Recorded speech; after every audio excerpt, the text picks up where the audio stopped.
عزیز طلباء، ماہ رمضان المبارک میں ادارہ پیغام محبت کے زیر اہتمام مختلف سکولز کالجز میں تربیتی لیکچرز دیے جا رہے ہیں۔ اسی سلسلہ میں آپ کے پاس بھی حاضر ہوا ہوں۔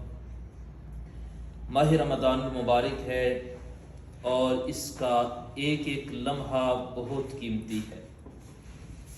2 اشرے گزر چکے ہیں اور ماہ رمضان اختتام کی جانب ہے۔ آپ کوشش کریں کہ جو ایام باقی ہیں ہم ان ایام کی قدر کرتے ہوئے اس میں زیادہ سے زیادہ عبادت کرنے کا اہتمام کریں۔ ماہ رمضان اللہ تعالیٰ کی طرف سے اس امت پر بہت بڑا احسان ہے۔ حدیث مبارکہ ہے جب رمضان المبارک آتا ہے تو فرمایا اس وقت اللہ تعالیٰ جنت کے دروازے کو کھول دیتا ہے، جہنم کے دروازوں کو بند کر دیا جاتا ہے اور شیطانوں کو زنجیروں میں جکڑ دیا جاتا ہے۔ اب اس کے بعد یہ ہمارا ہے کہ ہم نے کس انداز میں رمضان شریف کو گزارنا ہے۔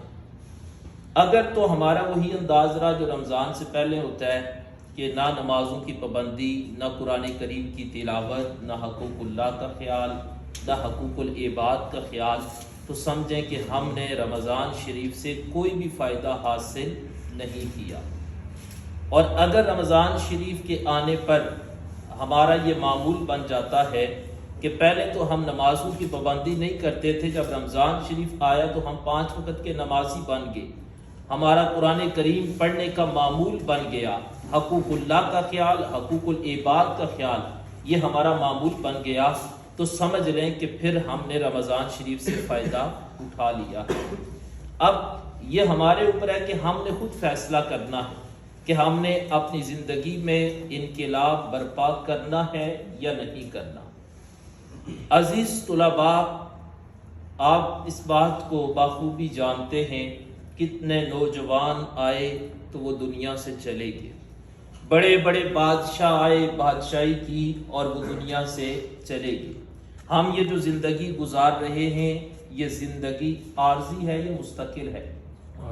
عارضی ہے۔ تو عارضی زندگی کے لیے میں اور آپ کتنی محنت کرتے ہیں، کتنی کوشش کرتے ہیں، سب کچھ قربان کرنے کو تیار ہو جاتے ہیں کہ عارضی زندگی میں ہم کامیابی حاصل کریں۔ ظاہری بات ہے آپ گھر سے صبح نکلے ہو تو اسی وجہ سے نکلے ہو، ہر روز آتے ہو، گرمی ہو یا سردی ہو، جیسا بھی موسم ہو آپ قربانی دیتے ہو۔ کیوں؟ کہ ہم نے عارضی زندگی ہے اور اس میں کامیابی حاصل کرنی ہے، لیکن اس کے بعد جو زندگی ہے وہ مستقل زندگی ہے۔ عارضی زندگی کے لیے ہم نے سب کچھ کیا، لیکن اگر ہم غور کریں کہ مستقل زندگی کے لیے ہم نے کیا کیا تو میرے خیال میں ہمارے پاس اس کا کوئی جواب نہیں ہوگا۔ تو آئیے ہم اس پر غور کریں کہ مستقل زندگی کے لیے آج ہمارے پاس موقع ہے، ہم کچھ فائدہ اٹھائیں، ہم ایسے اعمال کریں کہ جو اعمال ہمیں دنیا سے جانے کے بعد فائدہ دے سکیں۔ اس کے لیے ایک تو رمضان المبارک میں آپ عبادت کی کثرت کریں۔ اگر ابھی تک کچھ نہیں کر سکے تو دیکھیں ابھی بھی ہمارے پاس موقع ہے، اللہ تعالیٰ کی رحمت بہت وسیع ہے۔ ابھی بھی اگر ہم کوشش کریں کہ جو ایام باقی ہیں ہم ان میں زیادہ سے زیادہ اپنے رب کو راضی کرنے کی کوشش کریں، طاق راتوں میں زیادہ سے زیادہ نوافل پڑھیں، اللہ تعالیٰ کا ذکر کریں اور اپنے رب کے حضور سچے دل کے ساتھ توبہ کریں۔ میرا یقین ہے کہ اللہ ضرور توبہ کو اپنی بارگاہ میں قبول فرمائے گا۔ دوسری بات یہ کوشش کریں کہ نماز کی پابندی کریں۔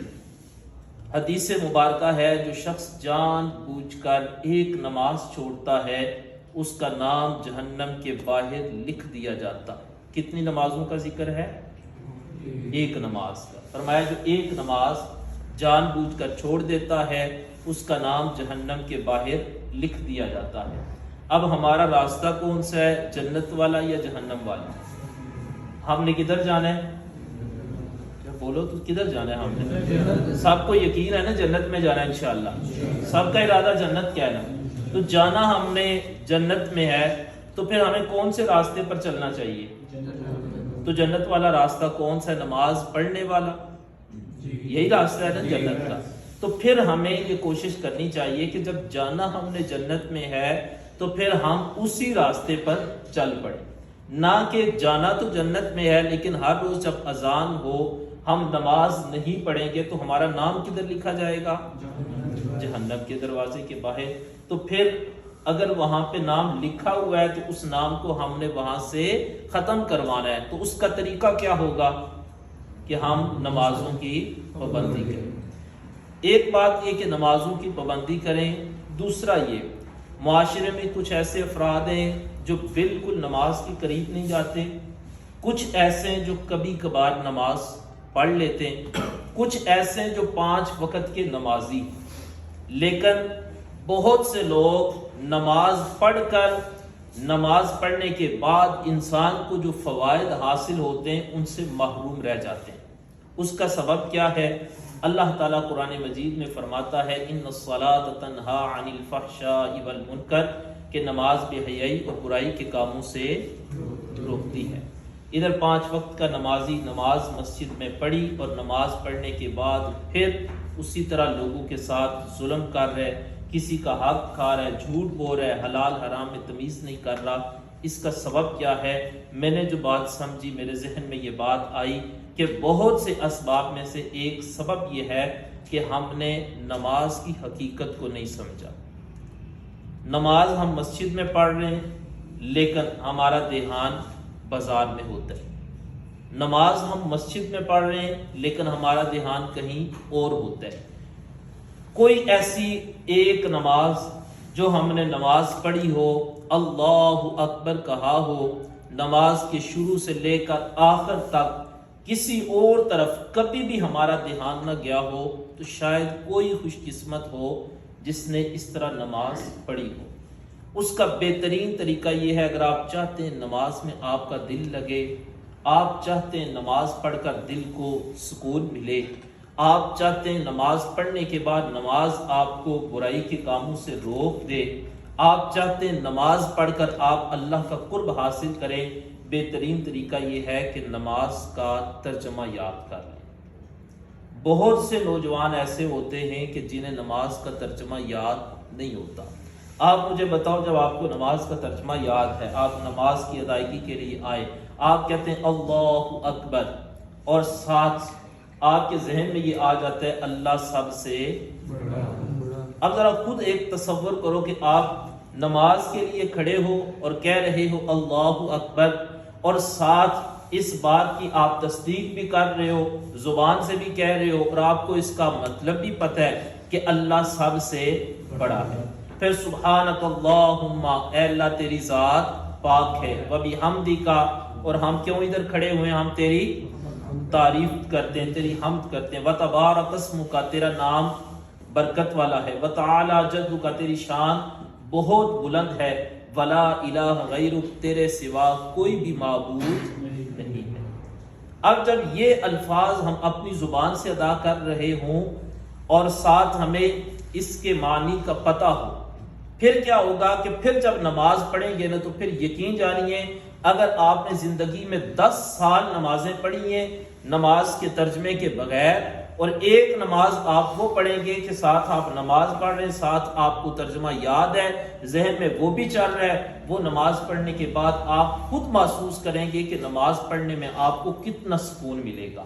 تو اس لیے یہ کوشش کریں کہ آپ سب کو نماز کا ترجمہ یاد ہونا، یہ نماز تحفہ نماز ہے، آپ کو نماز کا ترجمہ یاد ہونا چاہیے۔ یہ ایک نماز کے حوالے سے میں نے کتاب لکھی ہے، تحفہ نماز، یہ آپ کے کالج میں میں کتاب دے جاؤں گا، آپ کوشش کریں کہ آپ اس سے نماز کا ترجمہ ضرور یاد کریں۔ اس کے ساتھ نماز کے ضروری مسائل ہیں، نماز کے فرائض، واجبات، سنتیں، ان کا ذکر ہے، وضو اور غسل کا طریقہ بیان کیا گیا ہے، نماز عیدین کا، نماز جنازہ کا طریقہ بیان کیا گیا ہے۔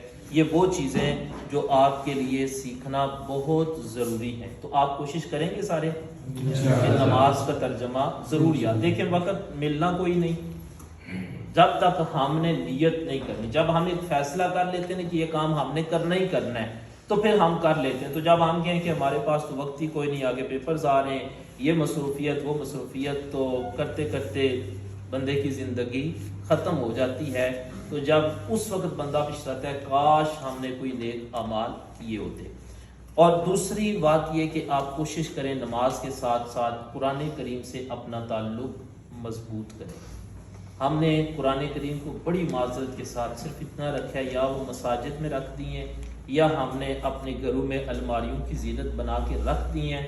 کبھی کبھار کسی کو توفیق ملے رمضان شریف میں ہم قرآن کریم پڑھ لیں۔ عزیز طلباء، کوشش کریں کہ قرآن کریم کی تلاوت کا معمول بنائیں۔ آپ سمجھتے ہیں کہ نوجوان کتنے ذہنی طور پر پریشان رہتے ہیں، گھروں میں کتنی ناچاکیاں، دوریاں، لڑائی جھگڑے، فتنے و فساد، گھر کی حد کو دیکھو، محلے کی حد کو دیکھو، شہر کی حد، ملک بلکہ عالمی سطح پر بھی اگر ہم دیکھیں تو یہ ساری چیزیں، ان کا بہترین حل کیا ہے کہ ہم قرآن کریم سے اپنا تعلق مضبوط۔ اگر آپ چاہتے ہو نا کہ آپ کی زندگی میں سکون آئے، زندگی میں برکت آئے، جب آپ صبح اٹھتے ہیں نماز فجر کے بعد زیادہ نہیں تو کم از کم ایک رکوع بھی اگر آپ قرآن پاک پڑھ لینا تو آپ کا پورا دن اللہ تعالیٰ اس میں برکت عطا فرما دیتا ہے۔ تو قرآن کریم اس کا ایک انداز، کیونکہ آپ سمجھدار ہیں، ایک انداز یہ اپنائیں کہ زیادہ نہیں تو کم از کم ہر روز ایک آیت، اس کے ساتھ اس کا ترجمہ اور مختصر سی تفسیر۔ جب آپ پڑھنے کی کوشش کریں گے نا، دیکھیں اگر ہر روز پڑھیں گے نا تو ایک نہ ایک دن آپ کی زندگی بدلے گی۔ آپ کو پڑھنے کے بعد آپ کا دل مجبور کرے گا یار قرآن میں ہم یہ پڑھ رہے ہیں، زندگی ایسے گزار رہے ہیں، قرآن یہ کہتا ہے ہم ایسے کر رہے ہیں، تو پھر آپ کا دل آپ کو مجبور کرے گا کہ آپ اپنی زندگی اپنی مرضی کے مطابق نہ گزاریں بلکہ قرآن کی مرضی کے مطابق گزاریں۔ اللہ تعالی ہم سب کو عمل کرنے کی توفیق عطا فرمائے۔ وما علینا الا البلاغ۔